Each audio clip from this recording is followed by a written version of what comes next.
Buenos días y bienvenidos a esta mesa redonda sobre la formación de Arnold Chiari. En primer lugar, agradeceros a todos que hayáis venido a participar y a sumar vuestra perspectiva a un tema que nos incumbe directamente a todos, tanto a los aquí asistentes como a los 5 magníficos ponentes que hoy nos acompañan. Cuando el señor decano nos explicó el motivo de hacer una actividad como la de hoy, nos sentimos verdaderamente honrados. Y es que una madre de un niño que padece esta enfermedad había contactado directamente con él y él nos animó a llevar a cabo la idea que hoy estamos realizando. Por otro lado, esa magnífica oportunidad se ha juntado con las ganas que teníamos desde INSA Granada y en especial desde el Comité de Salud Pública por llevar a cabo o por crear un poco de conciencia sobre lo que es padecer una patología poco frecuente. Eso que solemos llamar enfermedades raras, pero que padecen personas, pacientes tan frecuentes como lo somos todos nosotros y que creemos que no merecen caer en el olvido de una simple estadística. Pero sin más dilación, me complace presentar a los miembros de la mesa redonda que hoy vamos a disfrutar. Presidiendo la mesa y en el centro, el profesor Blas Viles Tremera, que es catedrático del Departamento de Medicina de nuestra facultad. A su izquierda, la doctora Rosa Ramírez García, subdirectora de Evaluación y Resultados en el Hospital de nuestra ciudad. A su derecha, el doctor Gonzalo Olivares Granados, director de la Unidad de Gestión de Neurocirugía del complejo de nuestra ciudad también. Y a los lados, doña Marta Fernández de Gamboa, que es presidenta de la Asociación Nacional de Amigos de Arnold Chiari. Y en el otro lado, don Manuel González Díez, que es presidente de nuestra Asociación de Estudiantes INSA Granada y alumno de nuestra facultad. Sin más, gracias por su atención y toma la palabra el profesor Viles Tremera.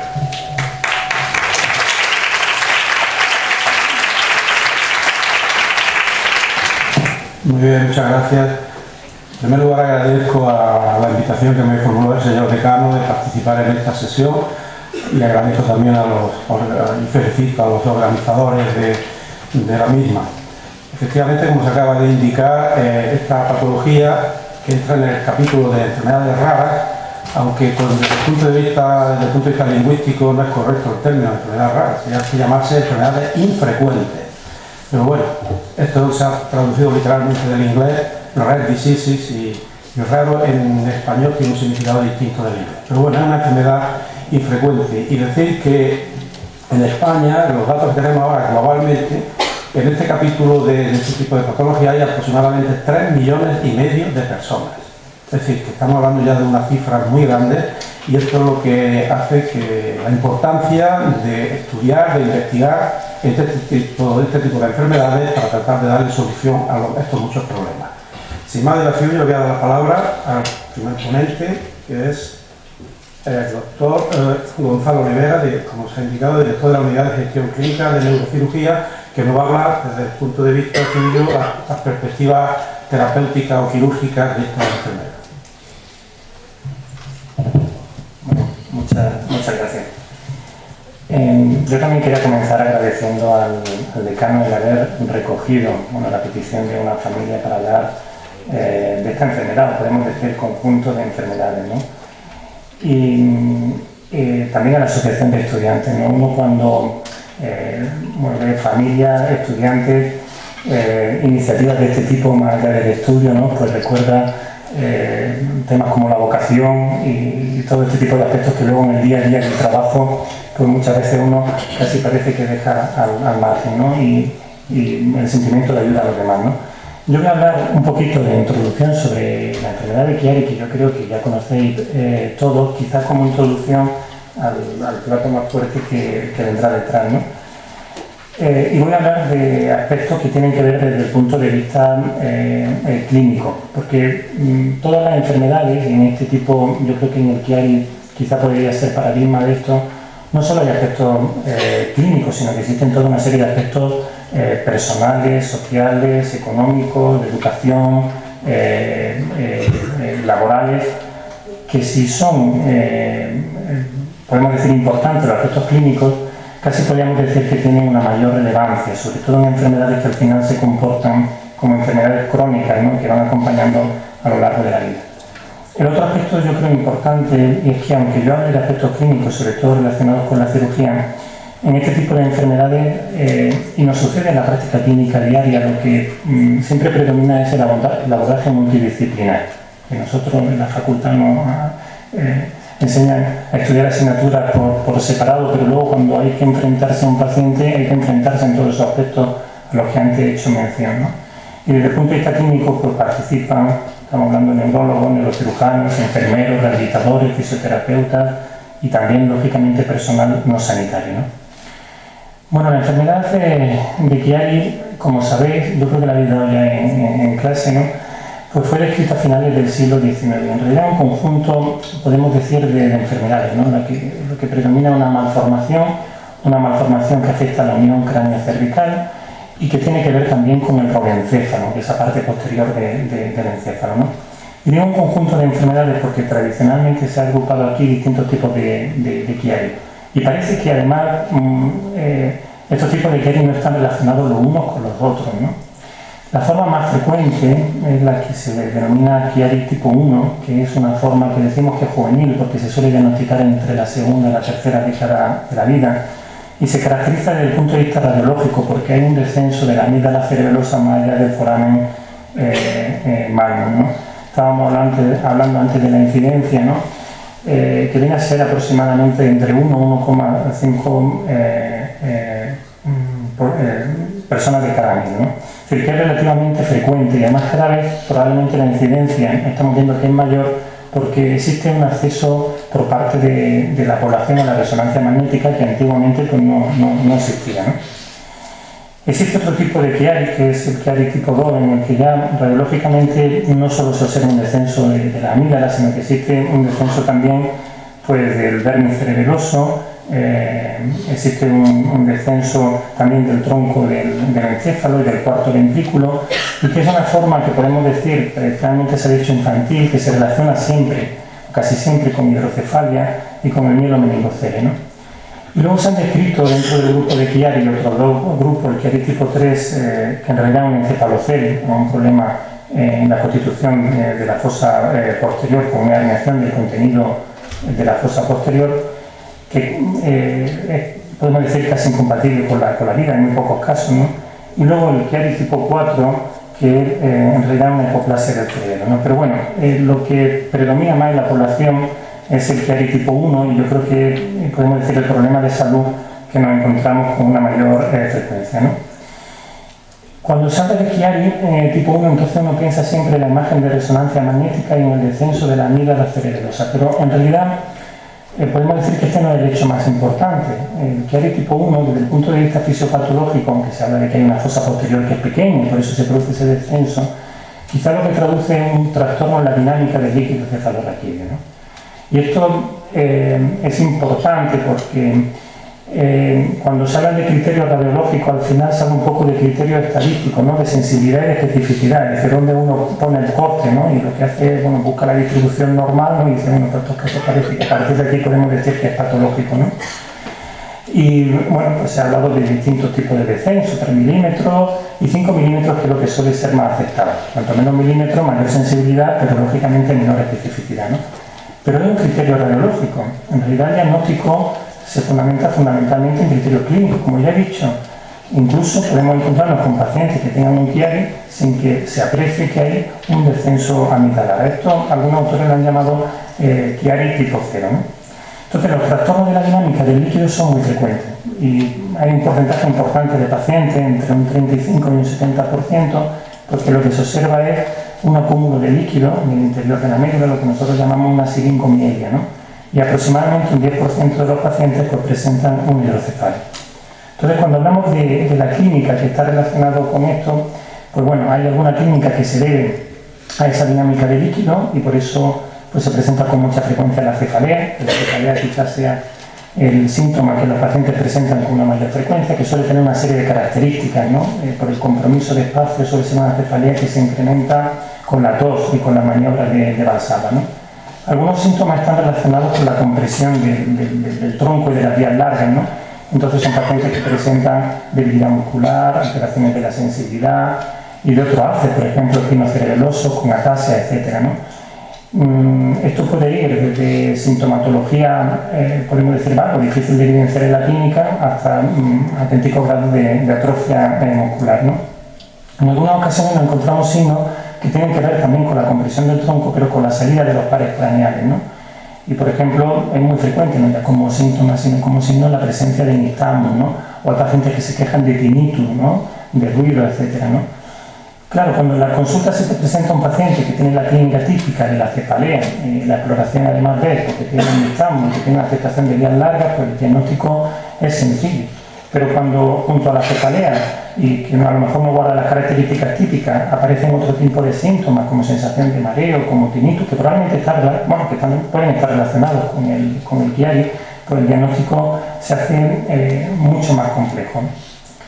Claro, a los cirujanos lo que se nos presenta muchas veces en el Chiari tipo 1 es si hay que operar y cuándo operar, porque tradicionalmente se ha considerado que es una patología, sobre todo quirúrgica, aunque esto no es del todo así, es decir, lo es, cuando existe indicación de cirugía hay que hacerlo, pero aparte, bueno, pues hay toda una serie de tratamientos relacionados con rehabilitación, tratamientos del dolor, etcétera, ¿no? Que también hay que tener en cuenta, ¿no?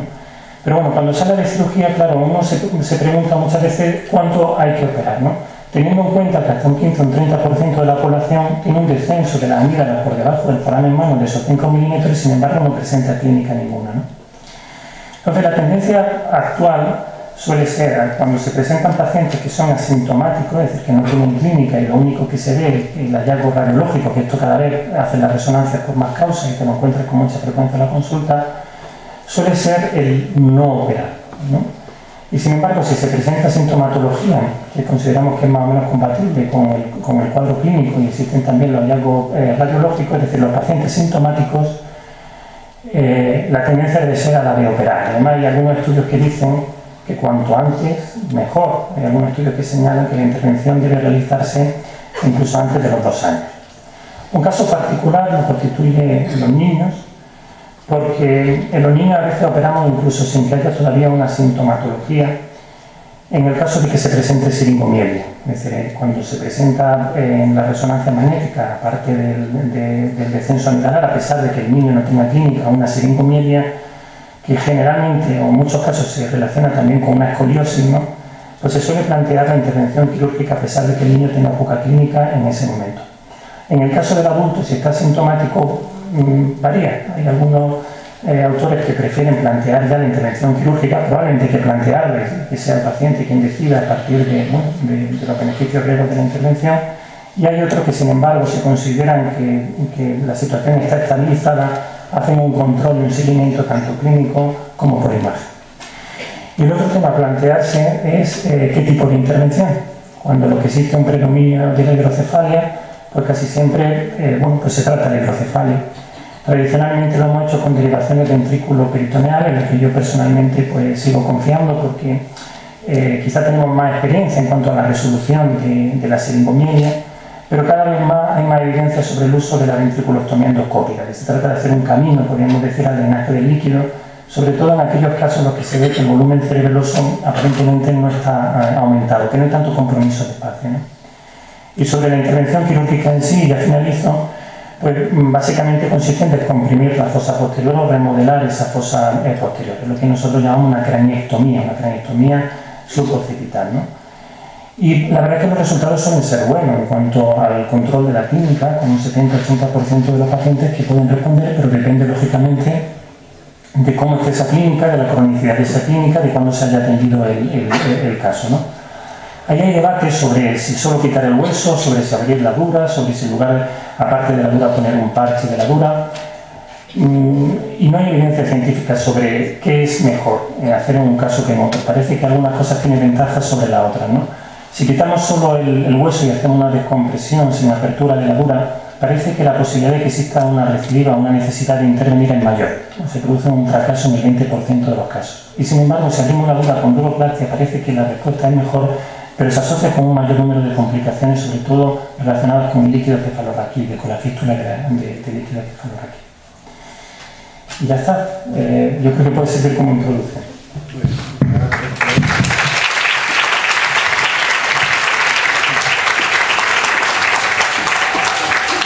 continuación tiene la palabra doña María Fernández de Gamboa, presidente de la Asociación Nacional de la Enfermedad, que nos dará otra perspectiva distinta o que complementa la perspectiva que se ha explicado ahora mismo sobre los aspectos quirúrgicos del síndrome de Down-Chiari.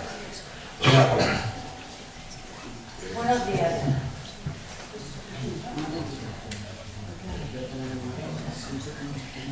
Buenos días. Buenos días. Me llamo Marta Fernández de Gamboa. Soy la presidenta de la Asociación Nacional Amigos de Down-Chiari. Primero, deseo dar las gracias a don Indalecio Sánchez Montesinos por la oportunidad que nos brinda, así como a la subdirectora de Evaluación y Resultados en Salud, doña Rosa María Ramírez García, al profesor Gil Estremera, catedrático de Patología Médica, al doctor Gonzalo Olivares como director de Neurocirugía y de todos los estudiantes. Muchísimas gracias. La Asociación Nacional Amigos de Down-Chiari es una asociación sin ánimo de lucro que se fundó en septiembre del 2003.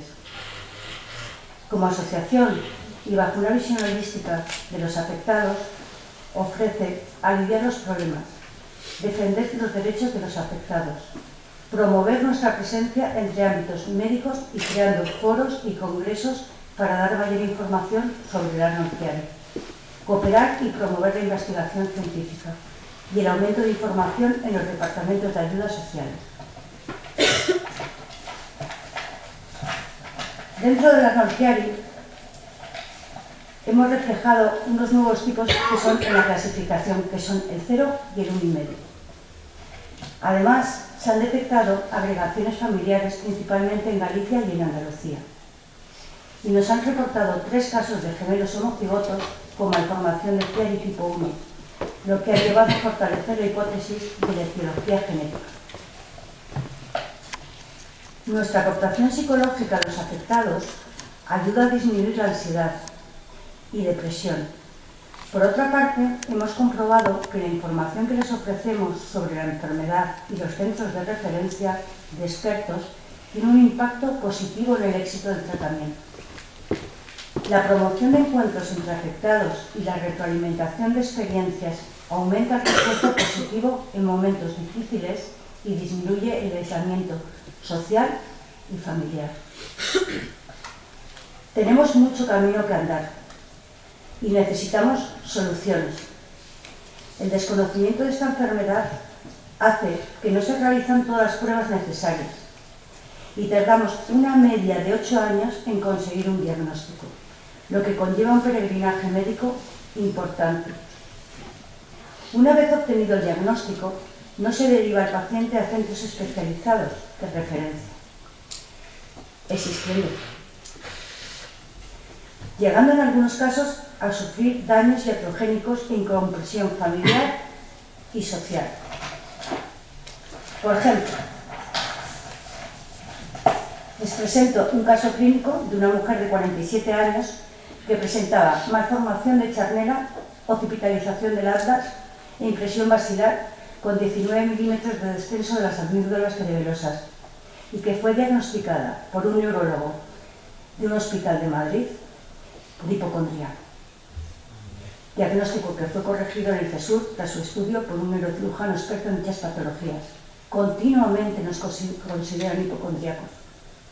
Continuamente.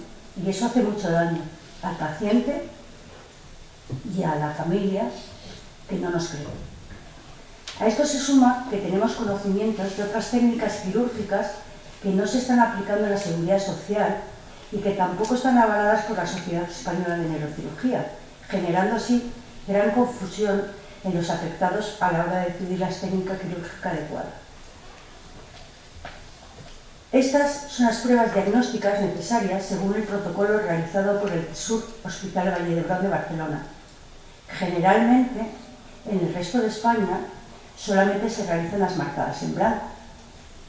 El estudio del sueño es fundamental, porque hay muchas personas que tienen apneas y con una apnea puede suceder episodios bastante complicados y tristes. Habría que hacer más pruebas. Esta es la prevalencia estimada que nos ha indicado el CESUR. Como ustedes pueden calcular, somos bastantes afectados.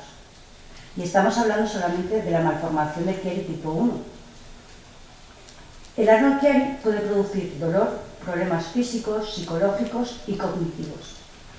Hace nada se ha hecho un estudio en la Facultad de Deusto de Psicología a 50 afectados, en los cuales en todos han visto que tenemos problemas cognitivos de memoria y de visión de objetos, de cantidad de cosas. Los afectados muchas veces están en situación de dependencia según las escalas de las actividades instrumentales de la vida diaria y en las actividades básicas. El Arnold Chiari produce minusvalía e incapacidad laboral. Vemos en esta diapositiva las fases por las que pasan los afectados de Arnold Chiari. Cuando llegan a nuestra asociación, les damos información sobre la enfermedad y ayuda psicológica. Porque, como pueden comprobar, también tenemos problemas en la fase postquirúrgica, debido a los escasos conocimientos de atención primaria, enfermería, fisioterapia, para la continuidad de los cuidados de estos pacientes. La asistencia psicológica en nuestra asociación, aparte de todos los aspectos anteriores comentados, va dirigida a la ansiedad, a la depresión y al aislamiento social y familiar. Necesitamos mayor interés sobre nuestra patología por parte de todos los especialistas, en concreto los neurólogos y médicos de cabecera, unidades de dolor, unidades de salud mental, fisioterapia y enfermería, y obtener una figura del gestor de casos dentro de nuestro sistema sanitario.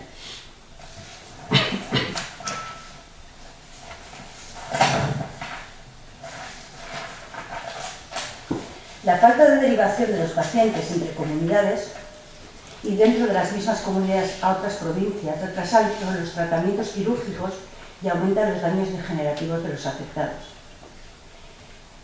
Yo hablo continuamente con afectados de malformación de Arnold Chiari y muchos de ellos, que son de Andalucía, me dicen que a lo mejor viven en un sitio donde no hay un buen neurocirujano, pero no les derivan a otros sitios que sí que lo hay. Y eso hay que corregirlo, porque lo que se ha comprobado, y se habló en Madrid, en la Asamblea de los Diputados, es que cuando una persona está bien operada, va a tener una calidad de vida mejor y va a ahorrar a la Seguridad Social minusvalías, incapacidades, que si no lo está. Y eso hay que corregirlo. A ver, entonces, como decía, la falta de derivación de los pacientes entre comunidades y dentro de la misma comunidad a otras provincias retrasa estos tratamientos quirúrgicos y aumenta los daños degenerativos de los afectados. En estos años hemos observado que cuando se realiza a través de especialistas el diagnóstico y tratamiento, mejoran y aumenta la calidad de vida. En resumen, es importante la creación de más unidades expertas y agilizar la figura del gestor de casos. Buscamos soluciones e invitamos a que nos ayuden. Ustedes, los doctores y los futuros profesionales de medicina que estáis aquí en la sala, sois nuestro halo de esperanza y podéis hacer muchísimo por esta enfermedad y por cualquier enfermedad rara. Y son, en algunas, como en nuestro caso, somos muchísimos. Calculamos que podemos llegar a ser unos 58.000 personas en España afectadas. Como conclusión, comentar: los diferentes tipos de Arnold Chiari sobrepasan la prevalencia de las enfermedades raras, pero mientras que no sea conocido por los especialistas y se realicen adecuados diagnósticos y tratamientos, seguirá siendo una enfermedad rara por todas las dificultades que conlleva esta patología. Muchas gracias por su atención.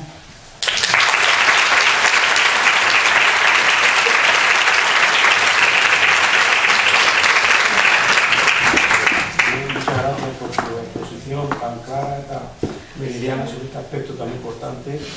A continuación tiene la palabra la doctora Rosa Ramírez, subdirectora de Evaluación de Resultados de Salud del Complejo Hospitalario Universitario de Granada. Buenos días.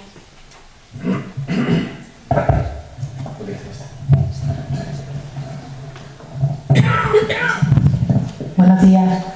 En nombre del doctor Bayona, director gerente del Complejo Hospitalario Universitario de Granada, y en el mío propio, en primer lugar, agradecer al señor decano el haber sido invitado a formar parte de esta mesa redonda sobre el síndrome de Arnold-Chiari. Como sabemos, las denominadas enfermedades raras representan un amplio y heterogéneo grupo de patologías para las cuales aún no se tiene un conocimiento completo, representando un reto para la salud pública, debido a la insuficiente información sobre aspectos epidemiológicos, evolución clínica, curso, pronóstico, así como por las graves consecuencias que generan los afectados y a sus familias.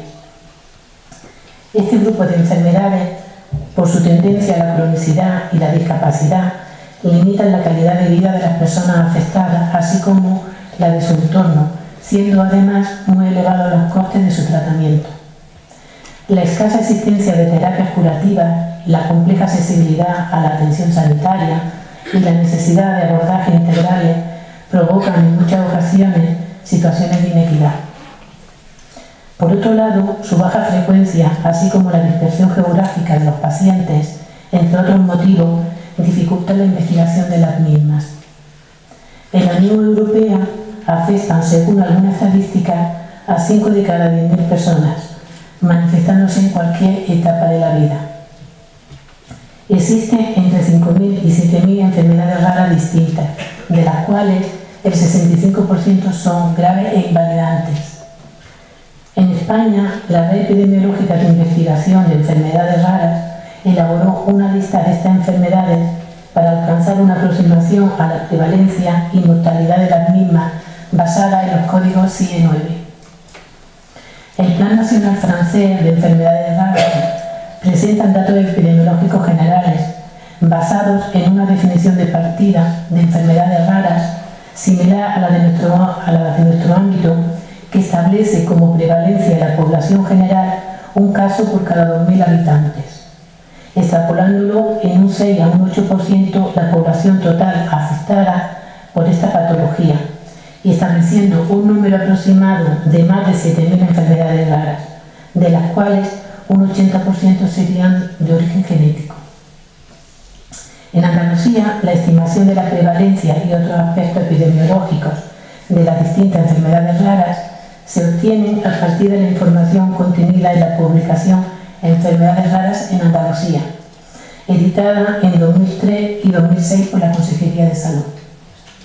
Es sin duda necesario mejorar la información sobre el número de personas afectadas, tendencias temporales y evolución de estas enfermedades en el ámbito de España y la Unión Europea.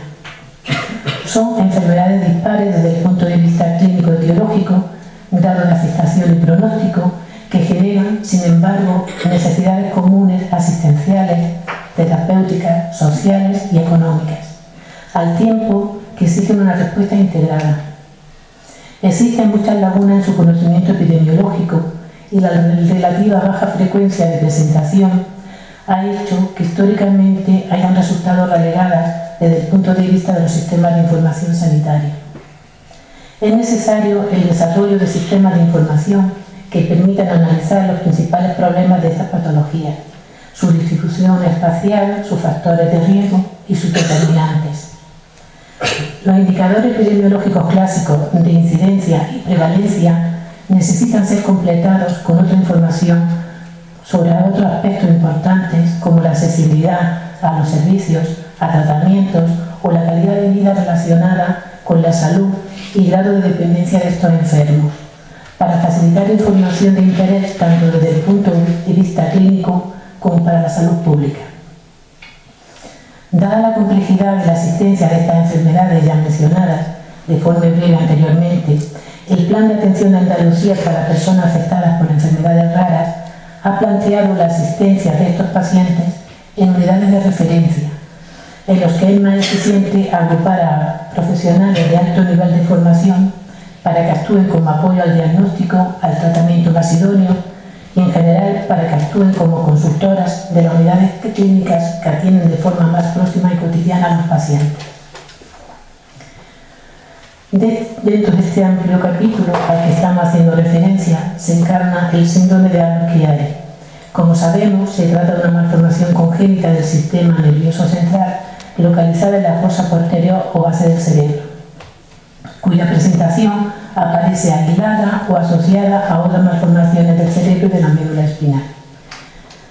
El plan de atención a las personas afectadas por enfermedades raras, al que hemos hecho referencia más arriba, está integrado en el marco del tercer Plan Andaluz de Salud y viene a ser un instrumento para abordar de forma integral el conjunto de estas patologías, recogiendo asimismo las necesidades y demandas manifestadas por afectados y por familiares.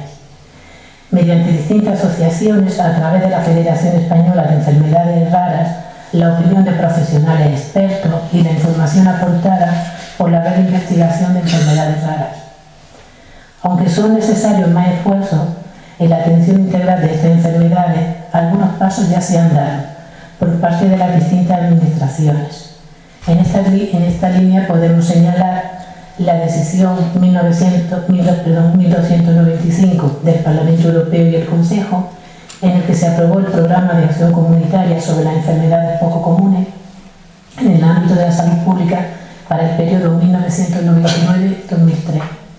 La aprobación del Reglamento del Parlamento Europeo y el Consejo sobre medicamentos huérfanos en 1999, la puesta en marcha del Programa de Acción Comunitaria en el ámbito de la salud pública para el periodo 2003-2008, con la perspectiva de mejorar la información sanitaria y la implementación de los sistemas de vigilancia, la presentación del Plan Nacional Francés para las Enfermedades Raras 2005-2008, con la pretensión de alcanzar equidad en la atención sanitaria de las personas afectadas.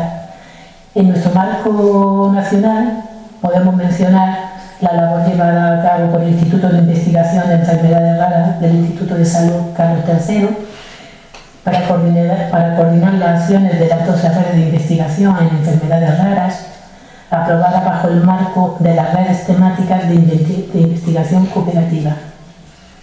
El Real Decreto 1302-2006 de establecimiento de las bases para la designación y acreditación de los centros, servicios y unidades de referencia del Sistema Nacional de Salud, incluyendo las enfermedades raras, y por parte de Andalucía podemos señalar, entre otras acciones, el tercer Plan Andaluz de Salud, que impulsa el desarrollo de planes integrales para distintas patologías, el Decreto 127-2003 de 13 de mayo de la Junta de Andalucía, por el que se establece el ejercicio del derecho a la segunda opinión médica en el sistema sanitario público andaluz, que señala la confirmación de enfermedad rara, el Decreto 156-2005 de 28 de junio, por el que se regula el diagnóstico genético preimplantatorio en el sistema sanitario público andaluz y se crea la Comisión Andaluza de Genética y Reproducción, la Ley Orgánica 2-2006 de 3 de mayo de Educación y la Ley 17-2007 de 10 de diciembre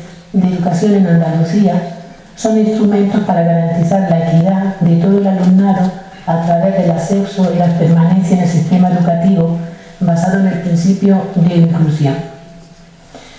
El plan de atención de las personas afectadas por enfermedades raras y, sin ninguna duda, como ha demandado el movimiento asociativo, es necesario avanzar mucho más en la prestación y los cuidados que requieren las personas afectadas por estas enfermedades y sus familiares.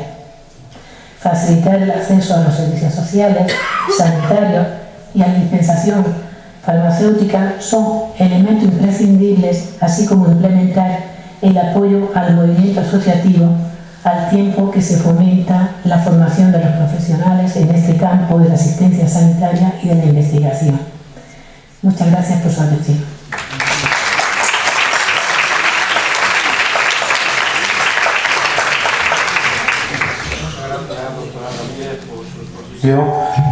A continuación tiene la palabra don Manuel González Díez, presidente de la Asociación de Estudiantes de Medicina CINSA.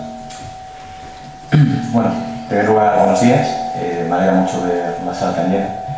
Y antes de continuar, me gustaría agradecer, quisiera agradecer al profesor Gil Estevera por su papel de moderador aquí y por coordinar la asignatura de neurología, al doctor Olivares Granados, a la doctora Ramírez García y especialmente a doña Marta Fernández de Gamboa por formar parte de esta mesa.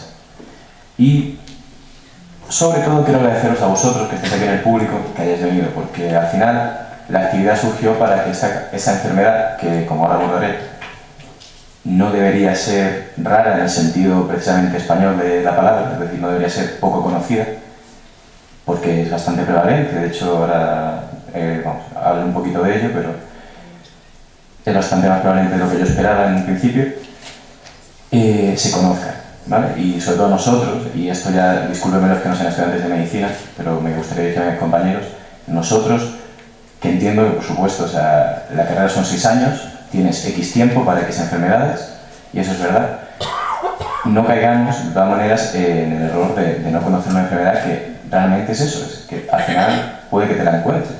Y con qué cara le dices a un paciente que es que eso no caía en los apuntes, o sea, no estaban los apuntes, chicos, pues no puedes. Entonces, sin más, pues voy a comenzar. Si veo algún momento alguna cosa es porque tengo algunas citas o alguna referencia que no me he aprendido de memoria, pero intentaré que sea lo menos posible. Bien, entonces, cuando surgió esta actividad, ¿no? La idea de la charla, el decano me comentó que igual era positivo que un alumno estuviese en la mesa y bueno, como decidí en algún momento meterme a presidente de esta asociación, pues me callé, esencialmente. Y claro, yo me puse a preguntar, me preguntaba a mí, bueno, ¿qué puedo aportar yo a esta mesa? ¿Qué puedo decir? Pues la perspectiva del estudiante, se supone. La perspectiva del estudiante, lo primero que se me ocurrió fue pues, ponerme a estudiar, ¿no? Y ver qué podía surgir en la charla y un poquito por dónde iba. Y empecé, ¿no? En un principio no encontré mucha dificultad, encontré pues que era síndrome Chiari, los distintos grados que hay, más o menos algo de prevalencias, epidemiología y tratamiento. Bien. Yo quería algo un poquito más actualizado que los libros, que sabemos que tarda mucho en llegar la información nueva, así que me puse a buscar en PubMed, y ahí es cuando empezaron los problemas realmente. Porque todo lo que encontraba eran casos, pero casos clínicos. O sea, un médico se encuentra con un caso clínico, lo escribe, lo redacta, hace un poco de revisión bibliográfica y lo pone. Pero no había estudios grandes, o no había estudios grandes publicados recientemente. Y ya ahí me puse a pillar un poco, ¿no? Y empecé que era una enfermedad rara, ¿no? Y me puse a buscar. No hay criterio unificado, pero en Europa se considera que es una enfermedad poco frecuente y o para la cual no existen medios de tratamiento adecuados, generalizados, y es incapacitante o debilitante de una manera crónica. Luego más abajo te define que una enfermedad poco frecuente, porque esta definición pues, es un poco desastre, es decir, puedes meter cualquier cosa. Una enfermedad poco frecuente es 1 de cada 2000 en Europa, que luego en Estados Unidos tienen otros criterios. Y yo me puse a mirar y las estadísticas más conservadoras decían que la no Chiari pues era 1 de cada, en general la no Chiari, no la no Chiari tipo 1, ni ya ahí no me meto, pero era en general 1 de cada 1000 nacimientos se supone que podía ser. Y claro, ya me he hecho cono porque no encaja. Luego me puse a fijar un poco más en todos los casos clínicos, que sí que tenían alguna parte de revisión bibliográfica, y hay un artículo de Medus et al, ¿no? Que es de hace, bueno, del año 2000, de hecho, o sea que hace bastante, pero que considera que alrededor del 1%, un poquito menos, de las personas que se someten a una resonancia magnética pueden presentar una indicación de que pueden tener la malformación. Claro, yo como estudiante pues, miro y digo, bueno, aquí hay algo que no me encaja, es una enfermedad rara, pero es muy prevalente en comparación, porque me gustaría que levantaseis la mano todos los que sepáis lo que es el síndrome de Marfan. Un momentillo, si me hacéis el favor, levantad la mano. ¿Quién sabe qué es el síndrome de Marfan, por favor? Vale. El síndrome de Marfan tiene una prevalencia de entre 1 de cada 3000 y 1 de cada 5000. ¿Vale? O sea, entre 3 y 5 veces menos prevalente. Bueno, vale, pues nada. Seguí investigando y realmente seguí con los mismos problemas, es decir, no había una definición clara, pero bueno, al final más o menos entendías un poquito por qué podía ser rara, ¿no? Y luego, porque también la Comisión Europea indica que solo se aplica a enfermedades que son crónicas o graves, ¿no? Y que no cuentan con medidas de tratamiento adecuadas. Y en esta línea sí que, claro, sí que puede ser una enfermedad rara, ¿no? Porque efectivamente hay centros de referencia, pero sobre todo pues, la población general no la conoce. Yo tengo amigos que son de cursos superiores al mío, que ya estudian neurología, y yo les decía, oye, ¿me puedes dar un poco información de la neurología y tal? Porque me está costando tener. Y me decían, ¿qué? O sea, ¿qué es esa enfermedad? ¿No? ¿De qué me estás hablando? Vale, entonces, es algo que es frecuente, ¿no? Que no se conozca esta enfermedad.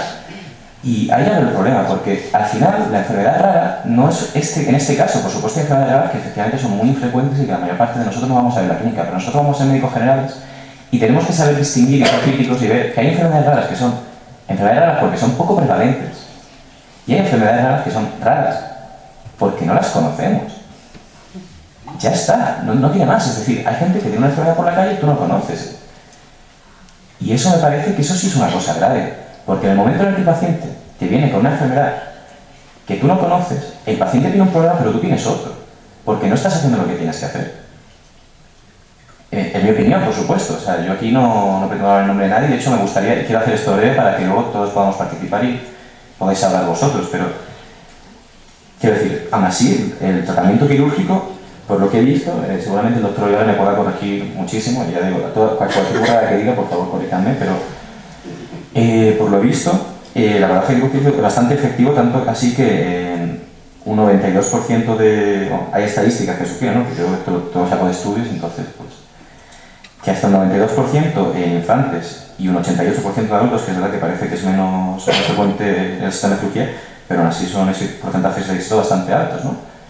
Mejoran con esto, ¿no? Luego hay alrededor de un 20%, entre un 12 y un 20%, a lo mejor que pueden no mejorar después de la operación, pero el problema entonces aquí, yo creo que de base es bastante claro, y es que yo como estudiante no solo es que no conozca esto, y no porque no se me dé la carrera, porque al final la medicina es un poco también, o sea, muchas veces el interés que tú tienes en ciertas patologías, tú te pones, investigas más, ¿no? Tiene que ser una cosa proactiva.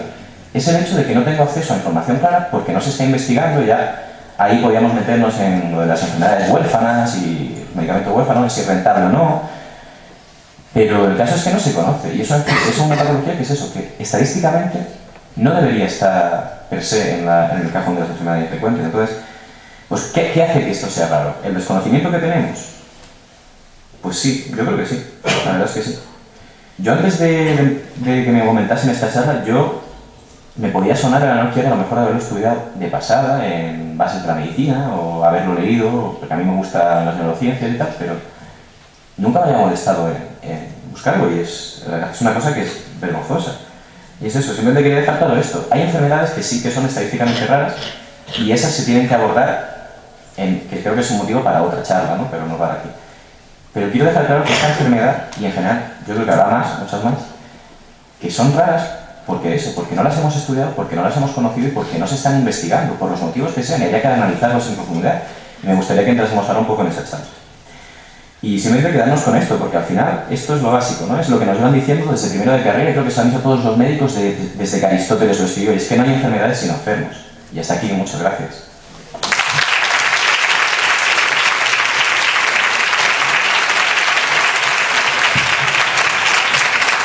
Bien, muchas gracias y felicito a los ponentes porque se han adaptado bastante escrupulosamente al tiempo asignado, y creo que todavía disponemos de algunos minutos para que ustedes intervengan en las preguntas o comentarios que crean oportunas.